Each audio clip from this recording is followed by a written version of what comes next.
Okay guys, welcome back to another movie review. Today I watched Planet of the Apes, the original 1968 version. It was a request by Robert A. Strickland, formerly Mega Devil of YouTube. And I did the Rise of the Planet of the Apes, the newer movie. And he had requested that I do the original. So I watched the original and this movie was fantastic. Everybody did a great job in this movie. It was interesting the entire time. Even though I kind of knew what was going to happen because the movie is so famous, it's such a classic, everybody knows about the big famous ending scene.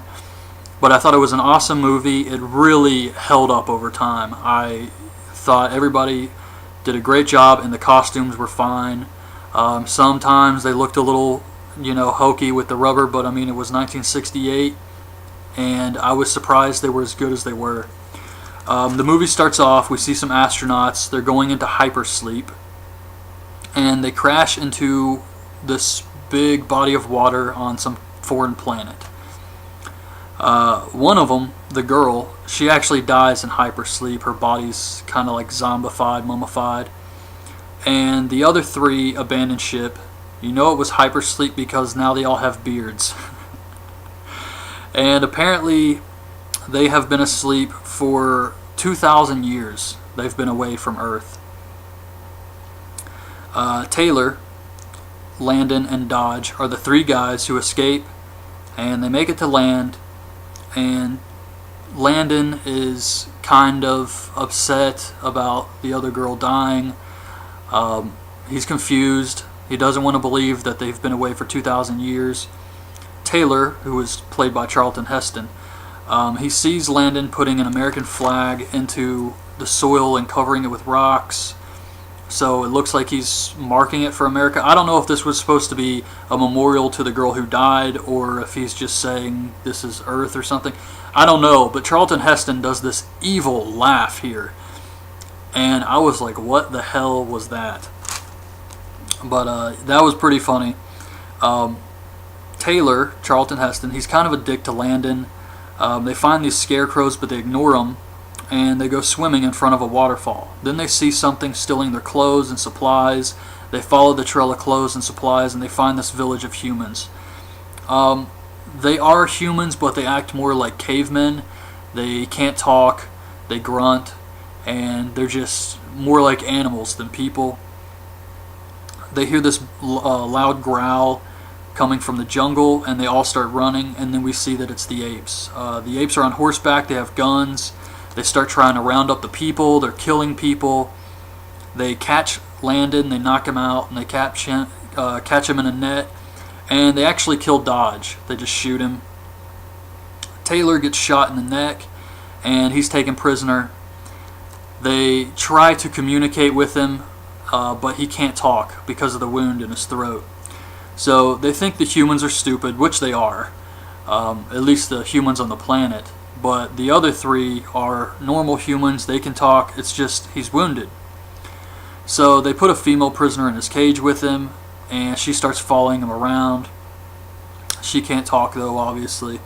And he finally shows the head scientist, this lady who wants to help him, that he can write. So he grabs her paper and he writes, "My name is Taylor." So the two scientists see he can write, but the head scientist, Dr. Zaius, wants to cover it up. He doesn't want to have the other apes realize that the humans can be tamed or taught.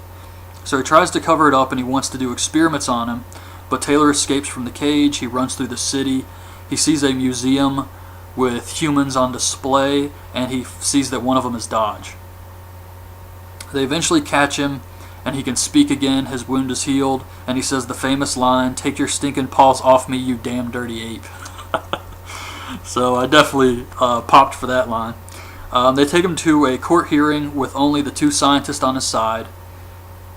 They want him to prove he can talk to the other humans, and he goes out and he sees the people and he sees Landon. So he goes up to talk to Landon, but his brain's been cut out, like they gave him a lobotomy, Dr. Zaius. Obviously, Dr. Zaius wants to cover this up. He knew Landon was like Taylor and could talk, and this scared him, so he gave him a lobotomy. He freaks out. He tries to attack him.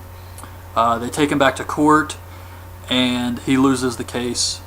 Dr. Zaius tells Taylor in private that he's going to do experiments on him unless he tells him who he really is. He gives him 6 hours. Back in his cell, another ape who's working with the scientist breaks Taylor and the female human out of jail. And since the scientists are fugitives now, they all decide they're going to head out together and just try and leave, find some type of evidence to clear their names. Taylor wants to go to the Forbidden Zone, which is a place the monkeys fear. They've never been that far. And they get to the beach, and Taylor shaves his beard, which freaks the apes out. They think he looks unintelligent without the facial hair.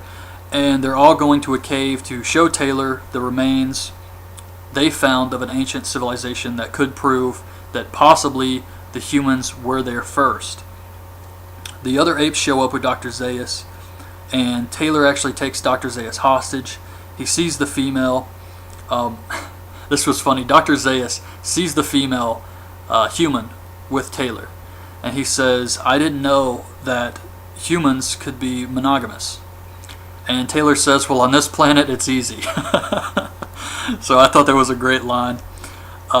He tells Zaius that if they go in this cave and they can prove that the apes' theories are wrong, he has to let the other scientists go. They can't be tried for treason. So they all go in the cave, and they actually find a doll, a toy doll, that talks, proving the humans were there and are older than the apes. Taylor ties up Dr. Zaius. He has the other apes give him supplies, threatening to shoot him if they don't. And he says goodbye to his friends, and he heads off with the female human up the shore. The other apes want to go after him, but Dr. Zaius says no. He's probably not going to like what he finds. Human beings destroy everything, and that's why he wanted to cover it up. He wants to cover it up to save the apes, because if they find out that the humans were there first, it could ruin their entire civilization. So the apes blow up the cave so no one knows the truth. And then we see Taylor and the female riding up the shore, and he finds the Statue of Liberty. He freaks out, he breaks down, he realizes that this was his planet. He is home.